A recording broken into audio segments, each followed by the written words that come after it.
CB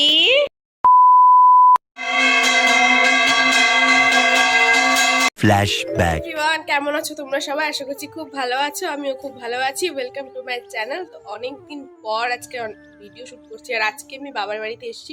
আজকে বলতে আমি এসেছি 2-3 দিন আগে, ভিডিও শুট করা হয়নি। আজকে থেকে আমি ব্লগটা কন্টিনিউ করছি। তো আজকে যাব মামা বাড়িতে। মেয়েকে দাদু মানে আমার যে দাদু, ওর বড় বাবা হয়, ওকে দেখাতে যাব। দাদুর শরীরটা খুব খারাপ আছে, তো যাই ভাবলাম কি যাই একটু দেখিয়ে নিয়ে আসি। সেটাই তোড়জোড় চলছে। তো ঘুম থেকে উঠেছি, চাটা খেয়েছি। এবার চলো আজকে দিনটা শুরু করা যাক। আজকে দেখো ওয়েদারটা খুব সুন্দর, বেশ রোদ ঝলমলে। ভাত খাওয়ার পালা। চলো ভাত খেয়ে নিই। খেয়ে দিয়ে আমার অনেক কাজ আছে। ওকে চান করাতে হবে, তেল মাখাতে হবে। ওর কাঁথা মানে দিনের বেলা তো প্যাম্পার্স ইউজ করা হয় না, করি না আর কি। তো দিনের বেলায় যে কাঁথাগুলো ওর ব্যবহার করা সেগুলো ধুতে হবে। অনেক কাজ আছে। চলো আজকে ভিডিওটা শুরু করা যাক।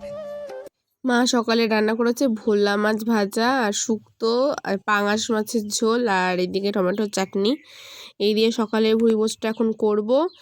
তারপরে গতকাল আমি কিছু আমার এখানে সোয়েটার ছিল, সেগুলো আমি ধুয়ে দিয়েছিলাম, বাট শুকায়নি। ওগুলো যে উঠানে রোদে দিয়েছি।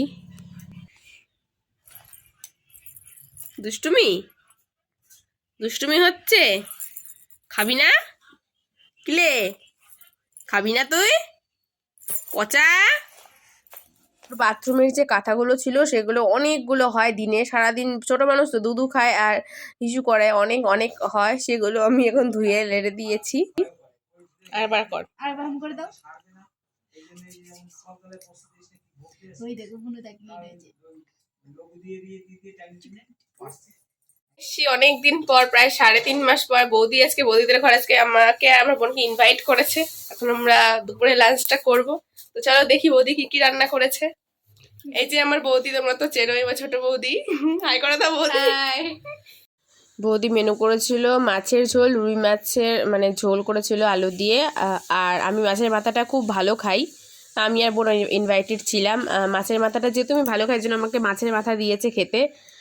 এই যে মাছের মাথা দিয়ে খেয়ে নিচ্ছি। এরপরে চিকেন কষা করেছিল, আর আমি এই কালো জাম খেতে খুব ভালোবাসি, তাই আমার জন্য কালো জাম নিয়ে এসেছিল। মামা বাড়িতে যাওয়া হলো না। এই যে এর যাওয়ার কথা ছিল আমার সাথে, ও বলছে যে এখন যাবে না, ওর নাকি কালকে সকালে পড়া আছে। আমি বলছিলাম যে আমাদের প্ল্যান ছিল গিয়ে চলে আসবো, রিটার্ন করবো। তো ভাবলাম এখন বেলা হয়ে গেছে, আজকে রাতটা তো থাকবো। তো ও বলছে আমি যাবো না। রাতেই আমাদের বাড়ি থেকে 4-5টা বাড়ির আগে আমার কাকা বাড়ি, তো মেয়েকে নিয়ে কাকা বাড়ি এখন বেড়াতে যাচ্ছি, ঘুরতে। না কোথায় যাচ্ছে তুমি বুচু নানি? মেঘায় মেঘায় তাড়াতাড়ি আয়, তাড়াতাড়ি আয়, যাবো তো, সন্ধ্যা হয়ে গেল, সন্ধ্যা হয়ে গেল, শিগগিরই আয়।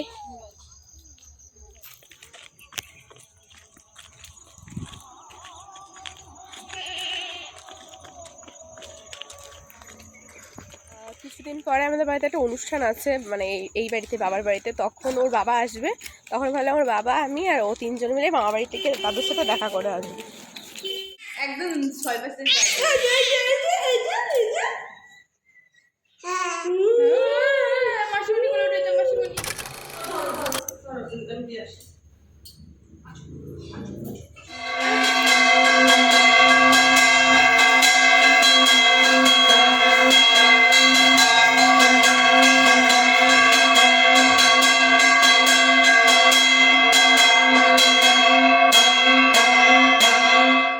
আমার মেজো কাকিমার কোলে উঠেছে, মানে মেজো ঠাম্মির কোলে উঠে দেখো কি খুশি। আর ও মানে খুব কান্নাকাটি কমই করে, তোমরা তো জানোই। ও শুধুমাত্র খিদে পেলে আর একটু ঘুম যখন আসে তখন কান্নাকাটি করে। ও কাকিমাদের বাড়িতে গিয়ে খুব আনন্দ করছে। পাঠাইছে।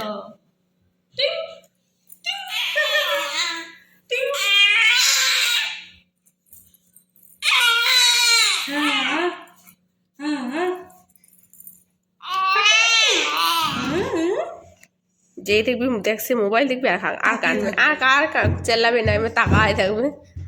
এলে পাখি ভূতু।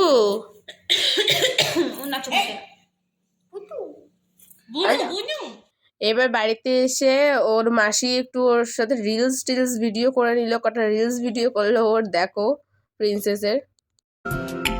तेरी मुस्कुराहटे हैं জামা প্যান্ট চেঞ্জ করে দিয়েছি, ভালো জামা প্যান্ট ওটা পরা ছিল, বাড়ির নর্মাল জামা প্যান্ট পরিয়ে দিয়ে এবার দেখো বড় মানে আমার ঠাকুমা, ওর হয় বড় মা একদম আদরের লাডলি, বড় মার কম্বলের নিচে ঢুকে পড়েছে আর দুজন মিলে আদর করছে, মানে বড় মা ওকে আদর করছে, আর ও তো বড় মার কাছে খুব থাকতে খুব ভালোবাসে। এই যে আদর টাদর খেয়ে দিয়ে এইভাবে আজকের দিনটা শেষ হয়ে গেল। মামা বাড়িতে যেহেতু এসে সবাই আদরই করবে, আর ও একটু কান্নাকাটি খুবই কম করে, এজন্য সবার কোলে যায়, সবাই ওকে কোলে নেয়, আশেপাশের বাড়িতে সবাই কোলে নেয়। তো চলো দেখাবে অন্য ব্লগে।